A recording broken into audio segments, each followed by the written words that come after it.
Hey guys, Feuerrm here, and today I am not going to be testing the Ferrari LaFerrari in Asphalt 9 multiplayer. I have mine at 4-star, however GetR3kt has his at 5-star, so I decided to let him do some races for me. And this car is actually pretty good at max. So let's get straight into the first race, in which the main competition is a 3700 rank Porsche 918, a 3700 Aventador J, and a 3900 Corvette Grand Sport. And since this is on Rome, well, you pretty much already know the Corvette is gonna do quite decently. The LaFerrari is one of those cars that feels quite sluggish at first, but once you start up a lot and max it, perhaps, it starts to feel a lot better. Still not like super great to drive, but at least average and not horrible like it was before. It sort of reminds me of driving the Sinar 1, for example, when I'm in my 4-star one, and I'm sure at 5 stars it feels even better than that. Because this car has a lot of the same traits as something like the Sinar 1. It's got decent speed for its class, it's got maybe not so great acceleration. I mean, this one is a bit lower than 80,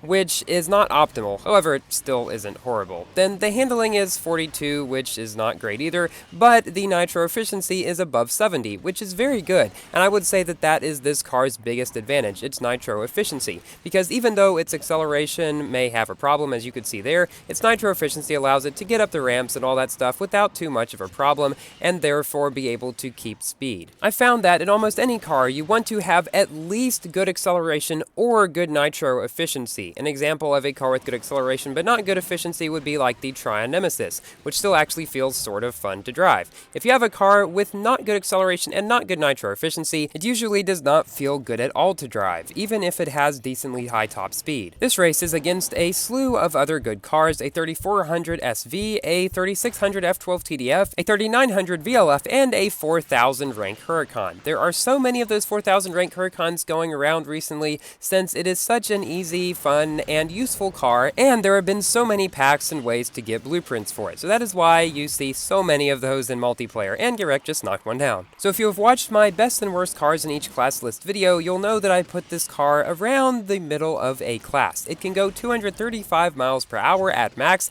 however, its acceleration and not so great handling sort of still push it toward the bottom, below cars like the P1 and Aventador SV, because those cars are simply more agile, less sluggish than this one. Even at max, this car is not as good as those ones, even with its very good nitro efficiency. In this race, we come in second to that VLF, but that's not too bad at all, considering the VLF is pretty much better in every aspect, except for nitro efficiency, I believe. We do manage to also beat that Huracan and those other cars. Now for a race against two Corvette Grand Sports, a 3900 one and a 3700 rank one, as well as F12 TDF, GTR, VLF, and a few other cars. This is on San Francisco, so let's see if the LaFerrari can catch up to those Corvettes on the straighter sections and stay ahead of them on the twistier ones, because that really is where the Corvette shines. It is able to maintain so much speed around corners where other cars just cannot, and that was a very nice forced barrel right there. I have 5-starred my Corvette and do plan on making a video about it at some point. Now, in the current Unleashed multiplayer season, the Lotus Evora is a car that you can use in Rookie League, I believe it is,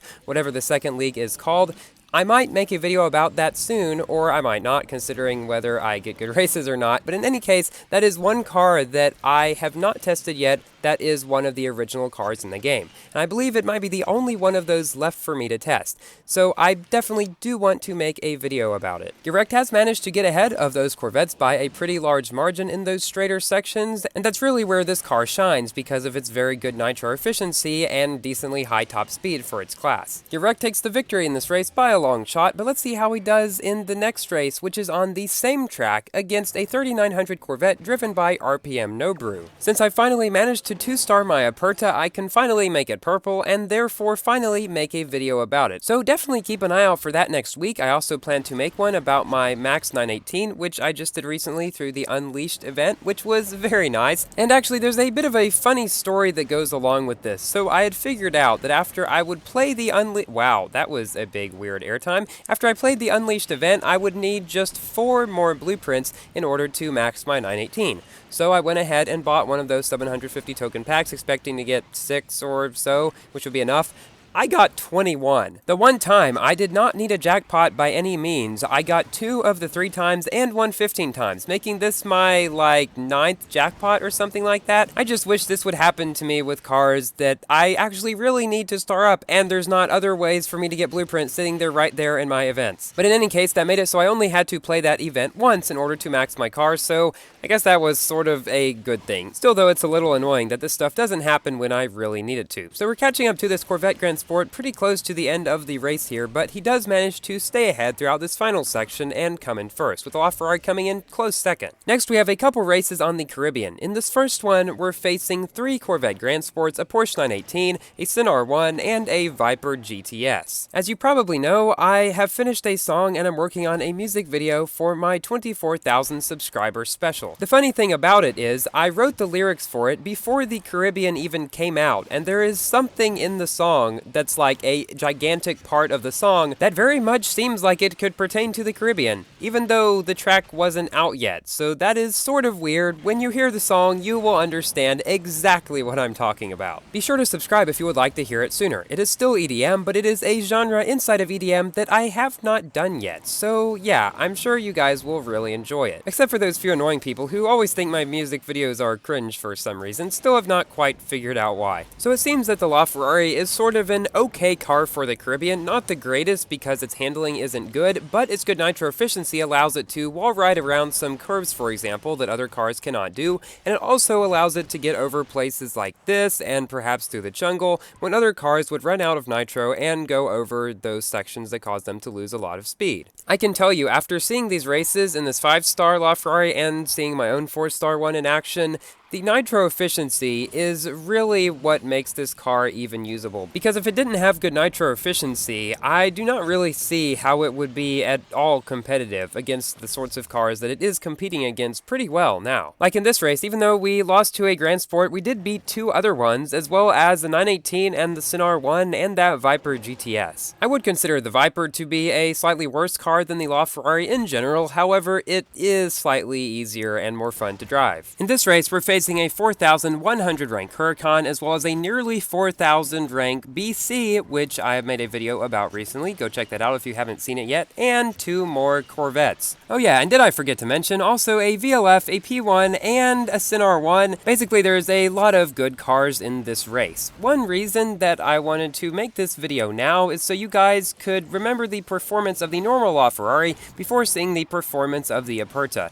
Now, one thing to keep in mind is that my Aperta is obviously at 2 stars, and thus will not actually probably be as good as this one at 5 stars, but at least you can sort of see how they drive in relation to one another. The Aperta is generally less sluggish and feels easier to drive. However, at 2 stars, it does not have as good of nitro efficiency as this one. However, at 5 stars, its nitro efficiency should be pretty good, judging by the stats we've seen of it. The Rect has managed to pull quite far ahead of this Huracan and BC. The Huracan is actually the one right behind, and it is catching up quite fast because of its much better handling, giving it a better ability to keep speed around corners, but then Rect goes up the barrel roll and gets way ahead of it again and comes in first place. So as you've seen from these past 2 races, this car definitely doesn't do too badly on the Caribbean. Now for this final race, we actually have a pretty close one on Scotland against a couple of 918s and a couple of Corvettes. There's also an Aventador J, an F12 TDF, and a Sin R1. Honestly, at this point, these are the sorts of cars that I expect to find in pretty much every classic multiplayer race I play. The Huracans and Corvettes especially, they are all over the place. So now it's time for my general review about this car. It is definitely not one of the quickest cars to star up because you pretty much have to go through the complete career.